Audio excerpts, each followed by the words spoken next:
எத்தனை பேர் தேவனுடைய வார்த்தை கேட்பதற்கு தீவிரமாக இருக்கிறார்? ஆண்டவர் இடத்துல இருக்கிறார். அதை நான் முழுமையா உணர்கிறேன். ஆண்டவர் ஒண்ணு உண்மையாவே ஒவ்வொரு சூழ்நிலையில நம்ம கடந்து போகும் பொழுது கர்த்தர் தம்முடைய வார்த்தைகளை அனுப்பி நம்மளை தைரியப்படுத்த.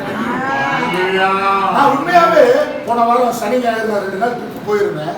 அந்த இடத்துல நான் சங்கீதத்தின் புஸ்தகத்தை நான் வாசிச்சுட்டு இருக்கும்போது கர்த்தர் என்னோட ஒரு வார்த்தையில அதிகமாக இடைப்பட்டார்.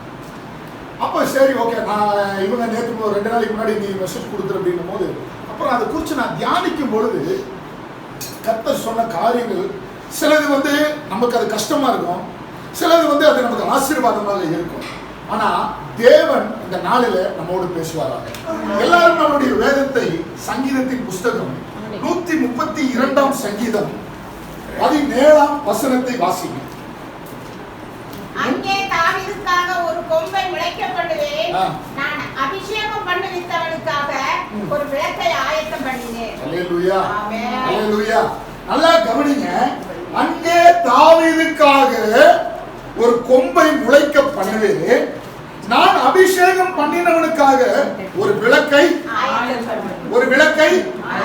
யாருக்காக ஆயத்தம் பண்ணுகிறார்?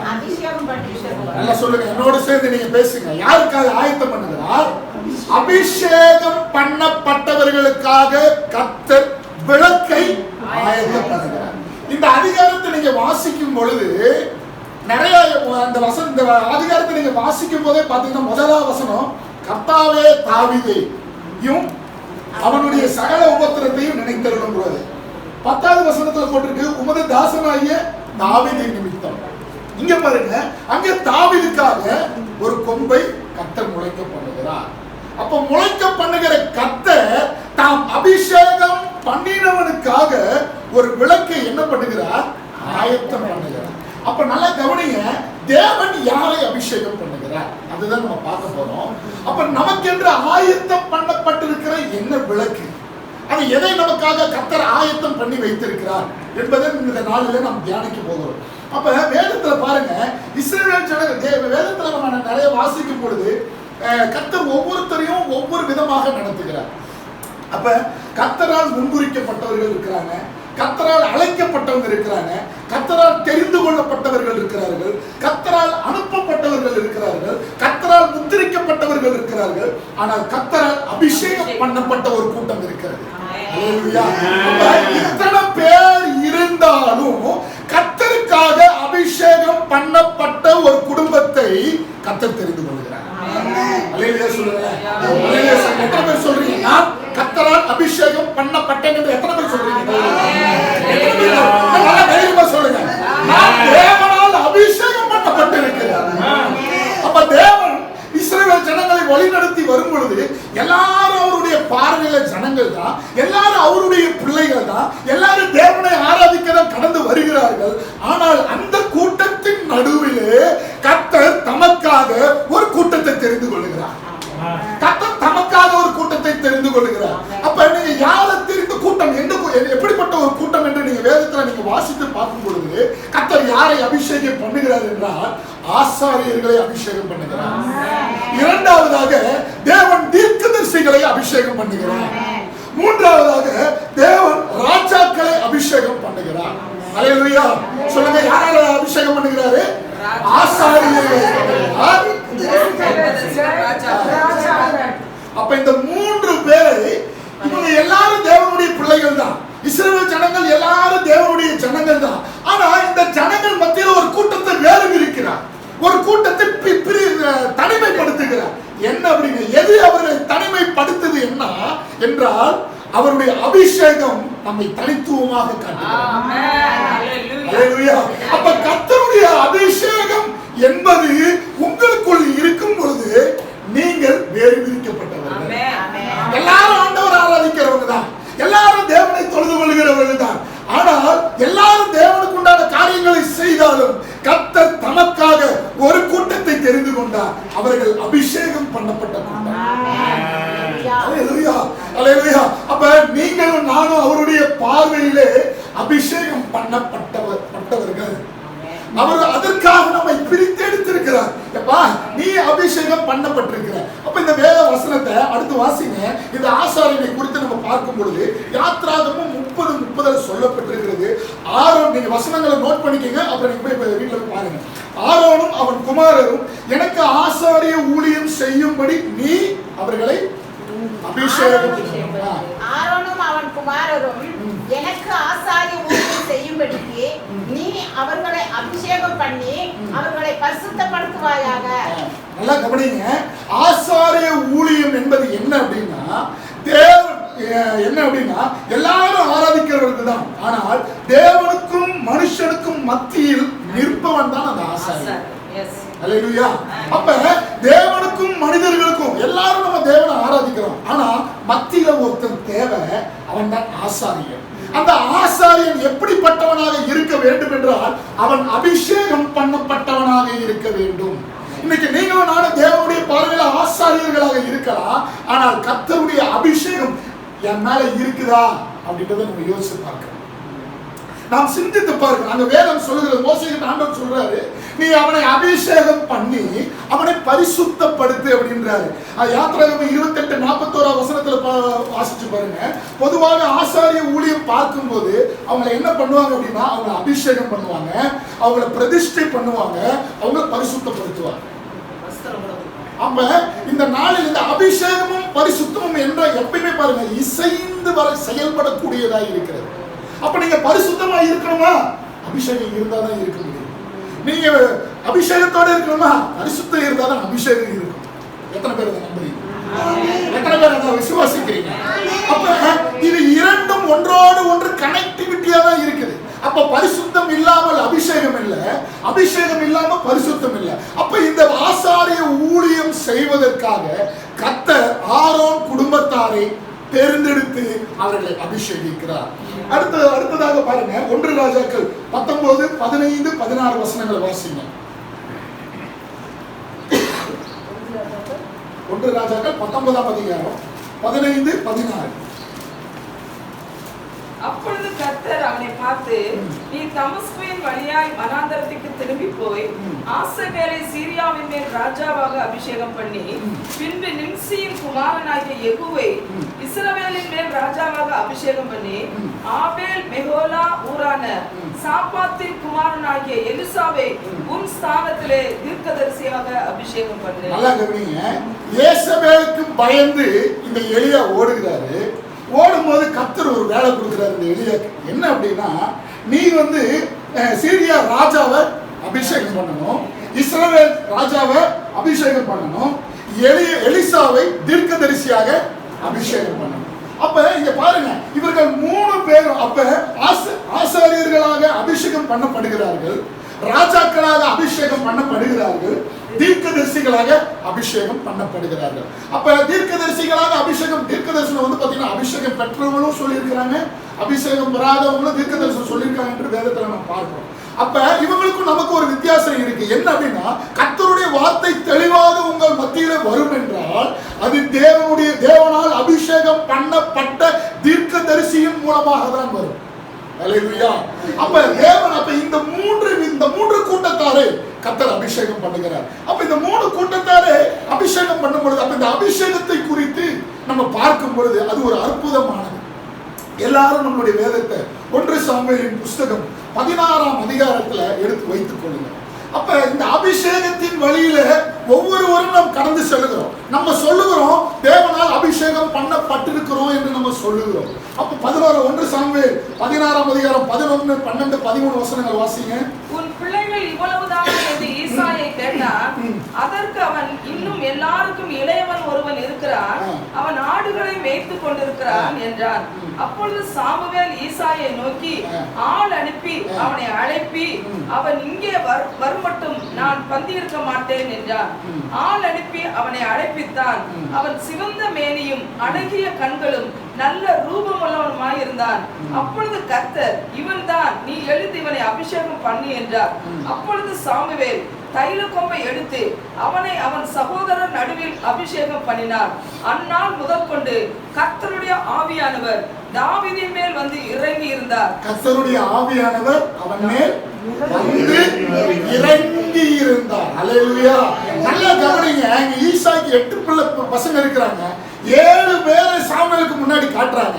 ஆனா சாமுவேல் தீர்க்கதரிசி ஒருத்த வெளியே நல்ல வாட்ட சாட்டமா வந்து நின்ன உடனே இவர் நினைக்கிறாரு இவன் தான் அப்படின்னு நினைச்சு இவனா அப்படின்னு கேட்கிறாரு. ஆனா ஆண்டவர் சொல்றாரு, நீ முகத்தை பாக்குறப்பா, நீ முகத்தையும் தோற்றத்தையும் பார்த்து நீ அவனை அபிஷேகம் பண்ணவான்னு கேட்கிற.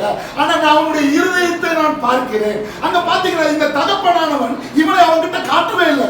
இந்த 7 பேருக்கு முக்கியம். இன்னைக்கு வந்து உலகம் அப்படிதான். யாரு கொஞ்சம் பெரிய ஆளா இருக்கிறாங்களோ அவங்களுக்கு முக்கியத்துவம் கொடுக்குறாங்க. யாரு தேவையோ அவங்களுக்கு முக்கியத்துவம் கொடுக்குறாங்க. அந்த முக்கியத்துவம் கொடுத்தவர்களை கர்த்தர் என்ன பண்ணுகிறார்? தள்ளுகிறார். தள்ளி விட்டுட்டு அங்க ஒருத்த ஆடு மேய்த்து கொண்டிருக்கிறான். ஒருத்த காட்டுல வனாந்திரத்துல தேவனை துதித்துக் கொண்டிருக்கிறான். அவனை அழைப்பிப்பதற்காக கர்த்தர் ஒரு ஆளை அனுப்புகிறார். அல்லேலூயா, அல்லேலூயா. பாருங்க, இந்த தாவீது அவனுக்கு இவன் நினைச்சு பார்த்துருப்பானா? நான் இஸ்ரவேலுக்கு ராஜாவாக வரப்போறேன் இவன் என்னைக்காவது நினைச்சு பார்த்திருப்பாரா? யோசிச்சு பாருங்க. கர்த்தருடைய அபிஷேகம் இவன் மேல வரும் நினைச்சு பார்த்திருப்பாரா? கிடையாது. ஆனா கர்த்தர் அவன் கூக்குரலை கேட்டான். கர்த்தர் அவன் வந்து இது வேணும் அது வேணும் நம்ம ஆண்டவர்கிட்ட கேட்டது கிடையாது. ஆனா ஒன்று செய்து கொண்டிருந்தான், கர்த்தரை துதித்துக் கொண்டே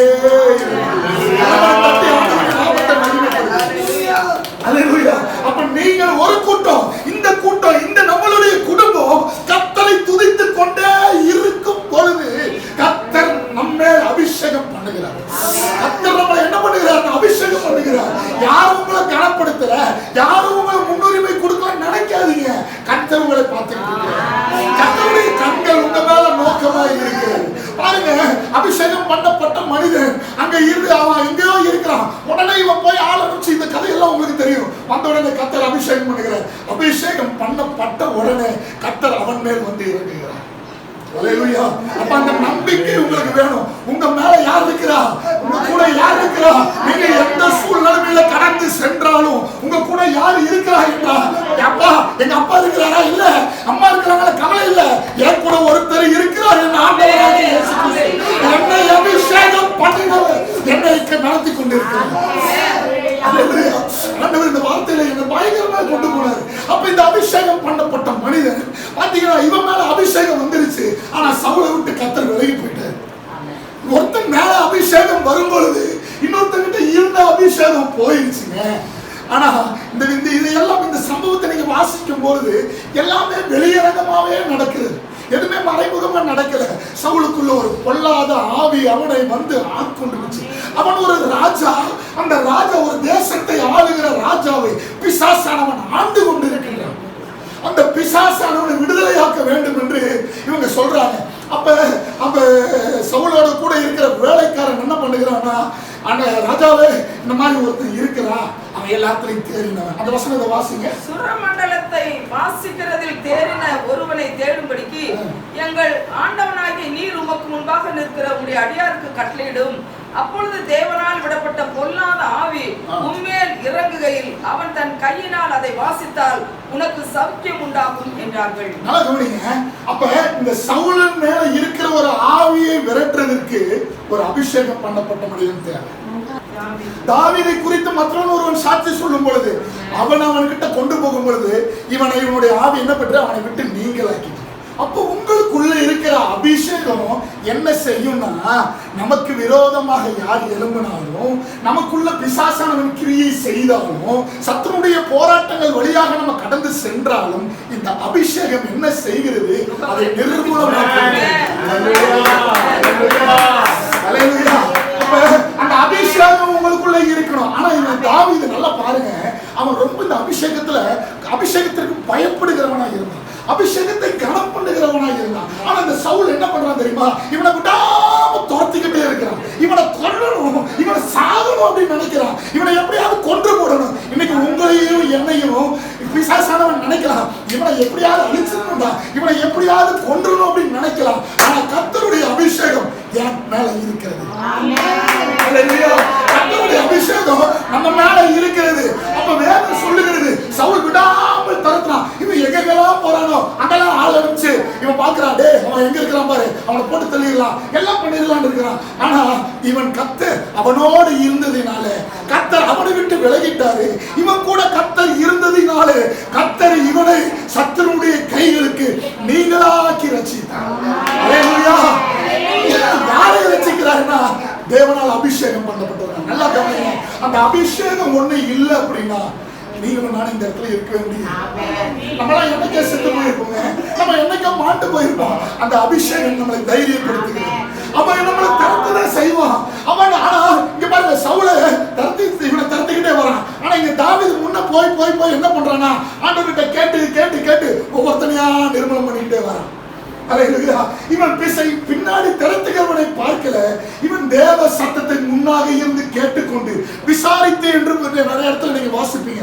அவன் கர்த்தரிடத்துல விசாரித்து விசாரித்து விசாரித்து என்ன பண்றான், ஆண்டவரே அவனை போராடிக்கவா, அவனை போய் நான் யுத்தம் பண்ணவா அப்படின்னு கர்த்தரிடத்துல கேட்கிறவனாக இருந்தான். அப்ப அபிஷேகம் பண்ணப்பட்ட நீங்களும் நானும் கர்த்தரிடத்துல கேட்டு அவருடைய வார்த்தையை நாம் வாங்கி நாம் யுத்தத்திற்கு போகும் பொழுது கர்த்தர் நமக்கு ஜெயத்தை தருகிறவர். அவன் பின்னாடி பார்க்கலங்க, தனக்கு பின்னாக இருக்கிற அந்த சவுலை பார்க்கல. ஆனா இவனுக்கு நெருக்கம் வருகிறது, போராட்டங்கள் வருகிறது. ஆனா தாவீதோடு இருந்தவர்கள் எல்லாரும் நீங்க பார்த்திருப்பீங்க, நீங்க வாசிச்சிருப்பீங்க. நொறுக்கப்பட்டவன், கஷ்டப்பட்டவன், வேதனைப்பட்டவன் இவன் தாங்க உங்க கூட இருக்கிறான். இன்னைக்கு நம்மளை சுத்தி அப்படிதான் இருக்கிறாங்களா? இவங்களை தான் கர்த்தர் ஒரு சேனையாக மாற்ற போகிறார். என் கூட யார், உங்க கூட நல்ல வசதியா இருக்கிறவன் தேவையில்லைங்க, உங்க கூட இருக்கிற பணம் கொடுக்கிறவன் தேவையில்லைங்க, அதெல்லாம் இப்படி போயிடும். ஆனா உங்க கூட கர்த்தர் என்ன ஒண்ணும் இல்லாதவன் வச்சிருக்கிறாரா, அவனை யுத்த வீரனாக மாற்றுவார். ஏன் தெரியுமா? எப்படி தெரியுமா மாற்றுவார்னா, உங்களுக்குள்ள இருக்கிற அபிஷேகம் அவனுக்குள்ள கடந்து சென்று அவனை என்ன பண்ணுது, ஒரு யுத்த வீரனாக காட்டுகிறது. அப்ப இன்னைக்கு நம்ம நினைக்கிறோம், நான் மட்டும் தைரியமா, நான் மட்டும் அபிஷேகம் பெற்றிருந்தா போதும். கிடையாதுங்க. எனக்குள்ள இருக்கிற அபிஷேகம் என்னைய மட்டும் இல்ல, என் கூட ஒருத்தர் இருக்கிறா பார்த்தீங்களா, முடவனாக, குருடனாக, சப்பானியாக, வேதனை உள்ள நிறைந்தவனாக இருக்கிற மாதிரி என் அபிஷேகம் அவனுக்குள்ள கடந்து சென்று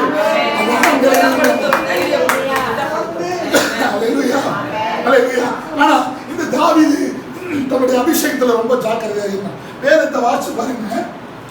1 சாமுவேல் 24ஆம் அதிகாரம் 6வது வசனத்தை வாசிங்க. 1 சாமுவேல் 24.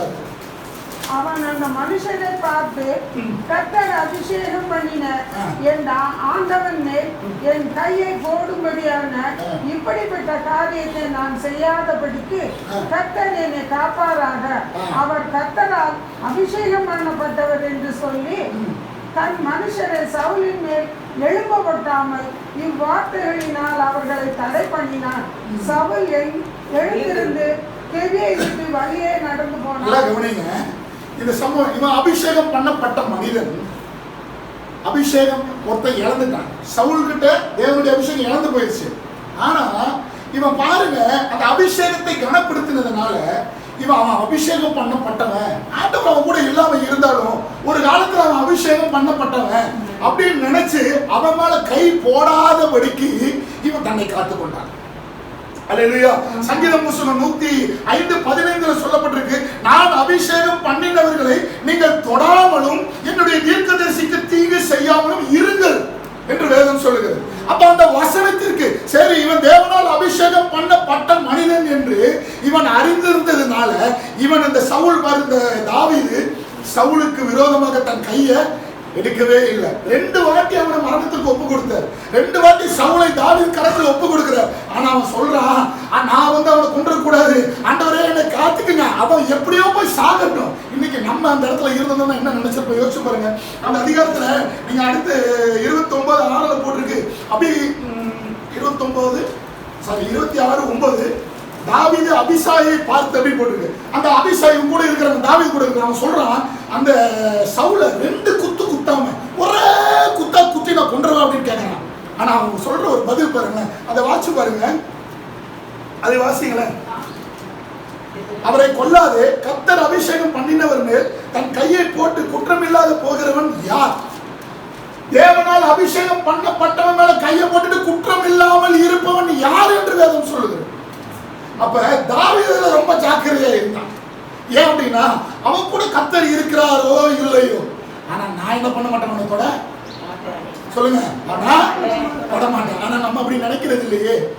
ஆனா நமக்கு முன்னாடி ஒரு பிரச்சனை ஒருத்தன் பண்ணிட்டானா, போராட்டம் பண்ணிட்டானா, நம்ம என்ன செய்யறோம்? அவனை நம்ம எவ்வளவு நம்மளுடைய முயற்சிகளை எல்லாமே நம்ம எடுக்கிறோம். ஆனா கர்த்தரை நம்பினவர்கள், தேவனுடைய அபிஷேகத்தை சார்ந்த மனிதர்கள், அவன் மேல ஆண்டவர் இல்லைனாலும் அவன் மேல கையை போடுவதற்கு நம்ம துணியக்கூடாது.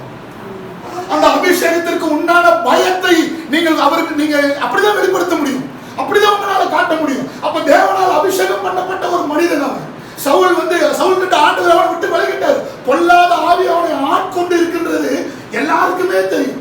இதை மறைமுகம் ஆண்டவர் செய்யவே இல்லை. எல்லாருக்குமே தெரியுமா தெரியாதுங்களா?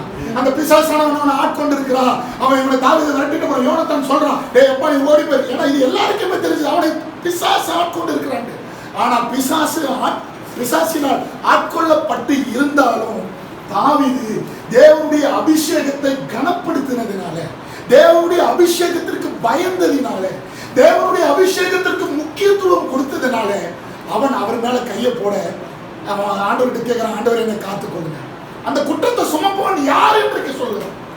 அப்ப நீ போட்டுட்டு அந்த குற்றம் உன் மேல வந்துருவே, அந்த குற்றத்திற்கு என்ன நீங்க விலக்கி பாதுகாத்துக் கொள்ளுங்க ஆண்டவரே என்று அவர் ஜெபம் பண்ணுகிறார். ஆனா முடிவு நீங்க பாத்தீங்கன்னா சவுல் மரித்து போய்கிறான். மரித்து போன செய்தியை ஒருத்தர் கொண்டு வரான். ஆனா அவன் போய் கொல்லல, ஆனா அவன் ஒரு செய்தியை தான் கொண்டு வரான். அந்த செய்தியை தாவீது இடத்துல சொல்லும் பொழுது தாவீது அவனை கொன்று போடுறான். ஆனா அவன் சொல்லப்பட்டிருக்கு, உன்னுடைய வாயே உனக்கு விரோதமாக 2 சாமுவேல் 1:16 போட்டிருக்கு, உன்னுடைய வாயே உனக்கு விரோதமாக சாட்சி சொல்லிட்டு. அப்ப இவன் நல்லதுதான் செய்யறேன்னு செஞ்சான். ஆனா என்ன, இவனுக்கு கிடைச்சது என்னங்க?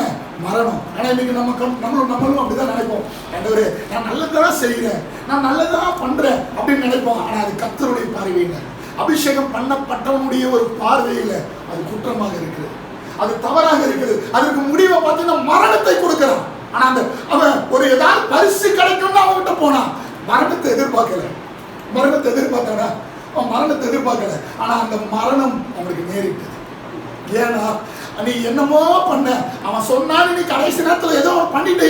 அந்த அபிஷேகம் பண்ணப்பட்டவன் மேல உன் கை எழும்பினதுனால, அதற்கு உன்னுடைய வாயே சாட்சி சொன்னதினால நீ சாகணும் அப்படின்னு ஆண்டவர் என்ன பண்ணிடுறாரு, அவன் அந்த ராஜா அவனை அழித்து விடுகிறார். நல்லா கவனிங்க, அந்த அபிஷேகம் என்ன ஆண்டவர் சொல்லுங்க, நல்ல வாய்த்தல சொல்லுங்க, ஆண்டவர் என்ன அபிஷேகம் பண்ணிருக்கிறார். அந்த அபிஷேகத்தினால நான் அந்த அபிஷேகத்தினால நான் யாரையும் மற்றவர்களை அற்பமாக எண்ணக்கூடாது. அபிஷேகம் பண்ணப்பட்டவர்களை நான் அவர்கள் மேல் என் வாயை நான் பேசக்கூடாது. அவங்க மேல என் கை விரோதமாக செயல்படக்கூடாது. அவங்களுக்கு விரோதமாக எந்த காரியங்களையும் நான் செய்யக்கூடாது. ஆண்டவரே என்னை விலக்கி பாதுகாத்துக் கொள்ளுங்க, ஆண்டவரே என்னை விலக்கி பாதுகாத்துக் கொள்ளுங்க. இதுதான் இந்த அபிஷேகத்தினுடைய தன்மை, இதுதான் இந்த அபிஷேகத்தில் இருக்கிற ஆசீர்வாதம். ஆனா நம்ம எல்லாரும் அபிஷேகம் சொல்றோம், நல்ல ஆண்டவருடைய சமூகத்திலிருந்து பேசிட்டு வரோம். ஏதோ ஒரு வார்த்தையினால அந்த அபிஷேகத்தை நம்ம இழந்துடும், ஏதோ ஒரு காரியத்தினால அந்த அபிஷேகத்தை இழந்துடும். தாவீது தன்னுடைய வாழ்க்கையில அந்த அபிஷேகத்தை தினம் அனுபவிக்கிறவனாக இருந்தான். அல்லேலூயா, அல்லேலூயா. அப்ப அதனால அவன் சொல்றான், என் பாத்திரம் நிரம்பி வழிகிறது அப்படின்றான். அந்த அபிஷேகம் என்பது என்ன அப்படின்னு கேட்டீங்கன்னா, தேவன் தம்முடைய பிள்ளைகளை அலங்காரப்படுத்துகிறார், அவனுக்கு ஒரு கிரீடத்தை கொடுக்கிறார், அவனுக்கு ஒரு கிருபையை கொடுக்கிறார். அதுதான் வேதம் சொல்லுகிறது. லேவியராகமம் 21:12 சொல்லப்பட்டிருக்கு, அவனுடைய தேவனின் அபிஷேக தைலம் என்னுடைய கிரீடம் அவன் மேல் இருக்கிறது. அப்ப அபிஷேகம் பண்ணிருக்கிறார் என்றால், அப்ப அந்த அபிஷேகம் என்ன பண்றது, உங்க மேல ஒரு கிரீடத்தை ஆண்டவர் வைத்திருக்கிறார். அல்லேலூயா, அல்லேலூயா, அல்லேலூயா. அப்ப தேவனால் அபிஷேகம் பண்ணப்பட்டிருக்கிறோம். அப்ப இங்க சங்கீதக்காரன் சொன்னது போல தேவன் அபிஷேகம் பண்ணின ஒரு இதுல நிறைய இருக்கு. நான் இதோட கொஞ்சம் இன்னும் ஒரு ஷார்ட்டா ஒரு 3 பாயிண்ட்களை மட்டும் நான் சொல்லி முடிச்சிடறேன். அப்ப யாரை அபிஷேகம் பண்ணினார் என்று நான் சொல்லிட்டேன். அந்த அபிஷேகத்தின் தன்மைகள் என்ன என்பதை நம்ம பார்த்தோம். ஆனா கர்த்தர் அபிஷேகம் பண்ணினவருக்காக ஒரு வாக்குத்தத்தம் பண்ணுகிறார். என்னன்னா, உனக்காக ஒரு விளக்கை ஆயத்தம் பண்ணி வைப்பேன் அப்படின்னு சொல்றாரு. அப்ப எத்தனை பேர் நம்புறீங்க, ஆண்டவர் எனக்காக ஒரு விளக்கை ஆயத்தம் பண்ணி வைத்திருக்கிறார் என்று எத்தனை பேர் நம்புகிறீங்க? எல்லாரும் அப்ப எல்லாருடைய வேதத்தை சங்கீதம் 18:28 இந்த ஒரு பாயிண்டோட முடிச்சுக்கிறேன். சங்கீதம் 18:28 எடுங்க. தேவரே என் விளக்கை ஏற்றுவே, என் தேவனாகிய கர்த்தர் என் இருளை வெளிச்சமாக்குவார். நல்லா கவனிங்க. அபிஷேகம் பண்ணப்பட்டவனுடைய விளக்கை சொல்லுங்க, என் விளக்கை ஏற்றுவீர். வசனத்தை நல்லா படிங்க. அபிஷேகம் பண்ணப்பட்டவனுடைய விளக்கை அப்ப ஏற்றும் அந்த விளக்கு என்ன பண்றாரு? இதுதான் தேவன் நமக்காக ஆயத்தம் பண்ணி வைத்திருக்கிற ஒரு விளக்கு. உன்னுடைய அப்ப பாருங்க வசனத்துல, என் தேவனாகிய கர்த்தர் என் இருளை வெளிச்சமாக்குவார். அப்ப அந்த அபிஷேகம் பண்ணப்பட்டவனுடைய விளக்கு எரியப்படும் பொழுது அவனை சுற்றி இருக்கிற காரிருள்கள் எல்லாமே என்ன ஆயிருது? விலகி போகிறது. அல்லேலூயா, அல்லேலூயா. மீகா 7:8 சொல்றாரு பாருங்க அந்த தீர்க்கதரிசி, என் சத்துருவே எனக்கு விரோதமாய் சந்தோஷப்படாது, நான் விழுந்தாலும் எழுந்திருப்பேன், நான் இருளில் உட்கார்ந்திருந்தாலும் கர்த்தர் எனக்கு வெளிச்சமாய் இருப்பார் என்று. அல்லேலூயா, அல்லேலூயா. இங்க பாருங்க, யார் வெளிச்சமாய் இருக்கிறார்? கர்த்தர் வெளிச்சமா இருக்கிறார். அப்ப இந்த வெளிச்சம் வந்துருது. இந்த பாருங்க, மீகா ஒரு மிகப்பெரிய ஒரு தீர்க்கதரிசி. அவன் சோர்வுல வந்து உட்கார்ந்துட்டான். உட்கார்ந்துக்கிட்டு சொல்ற பிசாசு அங்க சொல்லப்பட்டிருக்கு, சந்தோஷப்படாத. அப்ப நீங்க உட்கார்ந்துட்டீங்கன்னா யார் சந்தோஷப்படுறா? பிசாசு சந்தோஷப்படுகிறான். அப்ப கர்த்தர் ஒரு விளக்கை ஏற்றுவார் என்றார். கர்த்தர் ஒரு விளக்கை ஏற்றும் பொழுது கர்த்தர் நம்முடைய சந்தோஷம், நம்முடைய துக்கத்தை சந்தோஷமாக மாற்றுவார்.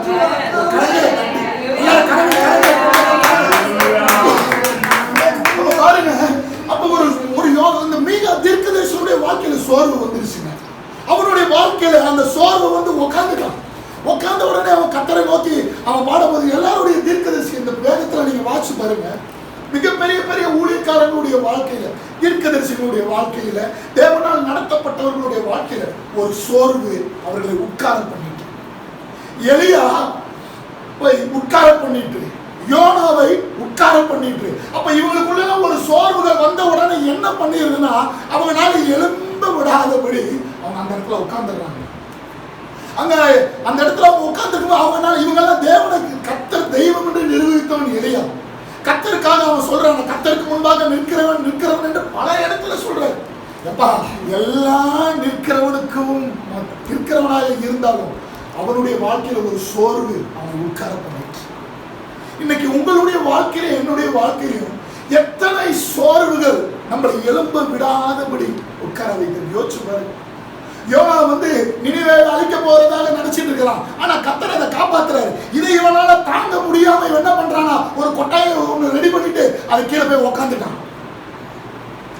அப்ப நம்மளை கர்த்தர் உட்காருவதற்காக தெரிந்து கொள்ளவில்லை.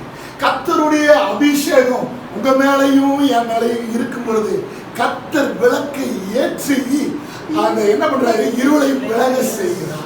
எத்தனை பேர் அதை நம்புறீங்க? எத்தனை பேர் அதை விசுவாசிக்கிறீங்க?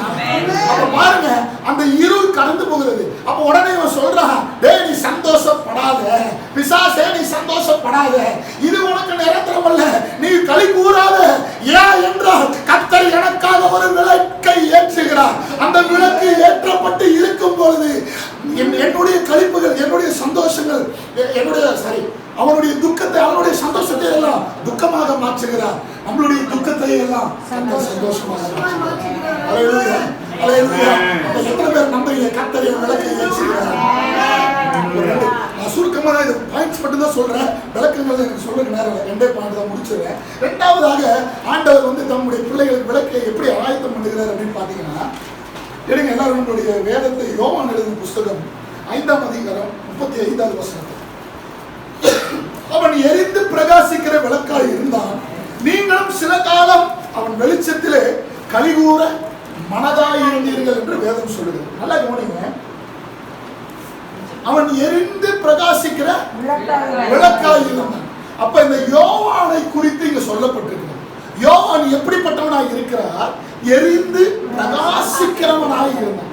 அதுல என்ன பண்ற? அப்ப அவன் நல்லா கவனிங்க. உங்களுடைய வாழ்க்கையில எரிந்து தேவனுடைய விளக்கு எரிந்து பிரகாசிக்கப்படும் பொழுது அதுல என்ன பண்ணுவாங்கன்னா, மற்றவர்கள் எல்லாரும் மகிழ்ந்து களி கூறுவார்கள். அல்லேலூயா. அதுதான் சொல்லப்பட்டிருக்கு. கொஞ்சம் அந்த ஒரு வெளிச்சத்துல களி கூற மனதாய் இருந்தீர்கள் என்று சொல்லப்பட்டிருக்கிறது.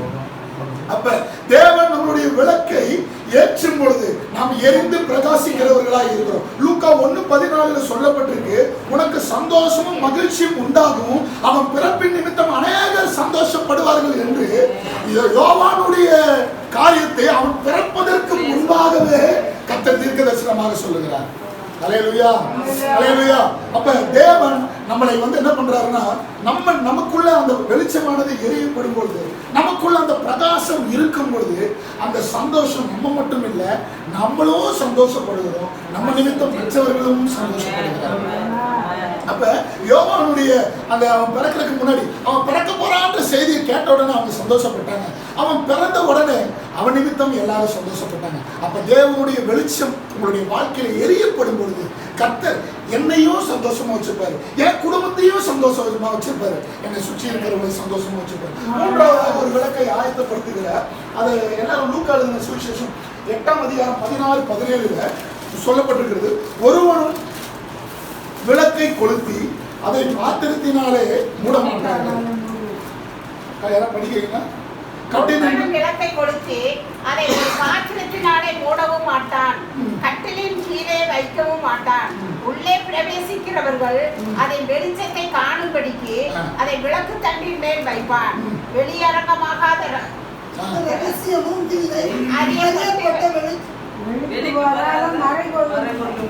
நல்லா கவனிங்க. இங்க ஒரு விளக்கை கொளுத்துகிறார். அந்த விளக்கை கொளுத்தி என்ன பண்றாரு? உயர்த்துகிறார். அந்த விளக்கை உயர்த்தி என்ன பண்ணுகிறார்னா, அது தண்டின் மேல் வைக்கிறார். அல்லேலூயா.